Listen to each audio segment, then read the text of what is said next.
সোনারাঙা ফসলের প্রাচুর্যতায় ভরা জমিন, বিস্তর ফসলের মানচিত্র, যে মানচিত্রের রূপকার প্রান্তিক কৃষক।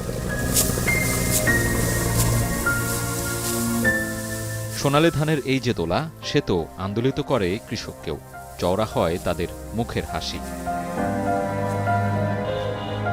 উর্বরাই মাটির সাথে নিবিড় সখ্যতা মানিকগঞ্জের কৃষক আব্দুল হাকিমের। ফসলের সাথে মিশে আছে যার শ্রম, ঘাম। লাভ লোকসানের টালিখাতায় উত্থান পতন যতই হোক, তার মতো অনেককেই আঁকড়ে থাকতে হয় এই জমিনেই। আবাদ করতেছি, এই জমিতে যে সার ওষুধ, তারপরে হয়তো শ্রমিকের যে টাকা পয়সা লাগে, তাতে আমাদের এই জমির যে 1 মণ ধানের দাম, 40 কেজি ধানের দাম 1200 টাকার কম আর আসতেছে না, ওইটি আমার 1200 টাকা পড়তেছে।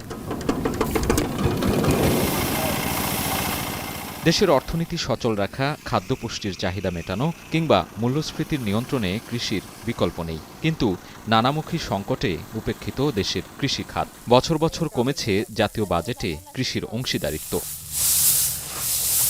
সাথে যোগ হয়েছে জ্বালানি বিদ্যুতের উচ্চ মূল্য আর সার আমদানির ব্যয়। সবকিছু খরচ বেশি, তো এরকম এর লিগে আর কি মনে করেন যে অত আয় হইতেছে না। আয় বলতে কি লসই হয়। যদি একটু সারের দামটা কমাই দিত, তাহলে আমাকে কামড়ার দামটা দিয়ে আর কি পুষত।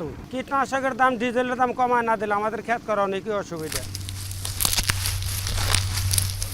পরিসংখ্যান বলছে দেশের জিডিপিতে কৃষির অবদান প্রায় 11%। কিন্তু আকস্মিক বন্যা, জলবায়ু পরিবর্তনজনিত নানা সংকটে ব্যাহত উৎপাদন ব্যবস্থা। এমন বাস্তবতায় আসন্ন বাজেটে কৃষিখাতে বরাদ্দ বা ভর্তুকির পরিমাণ বাড়বে তো? নসিব ভালো হলে আমরা দাম পাই, নসিব ভালো নাই দাম পাই না। সরকারের যেন আমরা ন্যায্য মূল্যে বীজ আর সার পাই। কৃষকের দিকে সুনজর তো দেয়ই না কোনো সরকার, আমরা তো পাই না কোনো। বাংলাদেশের সার্বিক অর্থনীতির অন্যতম চালিকা শক্তি কৃষিখাত। মোট শ্রমশক্তির প্রায় 40%-রও বেশি প্রত্যক্ষ এবং পরোক্ষভাবে জড়িত এই খাতের সাথে। এই যে মাঠে কাজ করছে আব্দুল হাকিম কিংবা হাশেম আলীর মতো মানুষরা বাজেটের গ্রাফের ওঠানামা খুব একটা বোঝেন না, তবে এটি বোঝেন যে কৃষির উৎপাদন খরচ কমিয়ে ন্যায্য মূল্য নিশ্চিত করতে হবে। আর তাই তাদের দাবি আসন্ন বাজেটে সেচ খরচ কিংবা সার ডিজেলের দাম কমানো। নতুন সরকারের প্রথম বাজেটে কৃষকের এই দাবি দেওয়া কতটা বাস্তবায়ন হবে? অতীতের বাজেট বিশ্লেষণ বলছে মোট বাজেটের 10%-এর নিচে অবস্থান করছে কৃষি খাতের বরাদ্দ। 2025-26 অর্থবছরে যার পরিমাণ 5.9%। 2024-25 অর্থবছরে কৃষিখাতে বরাদ্দ ছিল 47,331 কোটি টাকা। 2023-24-এ যা ছিল 56,000 কোটি টাকার বেশি।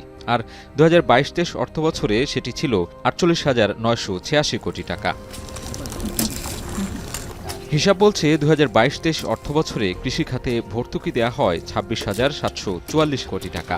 তবে সবশেষ 2025-26 অর্থবছরে ভর্তুকির পরিমাণ কমে দাঁড়ায় 17,241 কোটি টাকা। দেশের কৃষি ও কৃষকের স্বার্থে কৃষি যান্ত্রিকীকরণে শুল্ক কমানো, নবায়নযোগ্য জ্বালানির ব্যবহার, জলবায়ু পরিবর্তন ও দুর্যোগ মোকাবিলায় স্মার্ট কৃষির উপকরণের জন্য বাজেটে অর্থ বরাদ্দের ওপর জোর দেন কৃষি অর্থনীতিবিদরা। শুল্ক তো অবশ্যই কমাতে হবে, আরেকটা জিনিসের প্রতি জোর দিতে হবে, সেটা হচ্ছে আমাদের দেশীয় কাঁচামাল ব্যবহার করে আমাদের দেশীয় উদ্যোক্তারা কিন্তু এই মেশিনগুলোই তৈরি করতে পারে। বাংলাদেশি হারভেস্টার তৈরি করা যাবে, বাংলাদেশি রিপার তৈরি করা যাবে, বাংলাদেশে এই যন্ত্রগুলো তৈরি করা যাবে। সেটার জন্যও সরকারকে কিছু অর্থ বরাদ্দ রাখতে হবে। কৃষিখাতে ভর্তুকির পরিমাণ বাড়ানোর সাথে সেচ ব্যবস্থা ও সারের চাহিদা মেটাতে আমদানি নির্ভরতা কমিয়ে দেশীয় কাঠামোকে শক্তিশালী করার ওপরও জোর দেন খাত সংশ্লিষ্টরা। ভর্তুকি সরকার দিয়েছে, প্রতিবারই দেয় কৃষিতে, কিন্তু সেটা আসলে পর্যাপ্ত না। আমাদের দেশের নিজস্ব একটা কাঠামো থাকতে হবে, যার কারণে হয়তোবা এই যে নির্ভরশীলতাগুলো এগুলো কমিয়ে আনা যাবে। রাসায়নিক কীটনাশকের জন্য কৃষকরা ভর্তুকি চায় বা সারের জন্য, সেগুলো আসলে আমরা দেশীয়ভাবেই স্বয়ংসম্পূর্ণ হতে পারি। কৃষিখাতে বরাদ্দ বাড়ানোকে শুধু ব্যয় নয়, বরং দীর্ঘমেয়াদী বিনিয়োগ হিসেবে বিবেচনা হলেই নিশ্চিত হতে পারে দেশের খাদ্য নিরাপত্তা। সাজিদ আরাফাত, এখন, ঢাকা।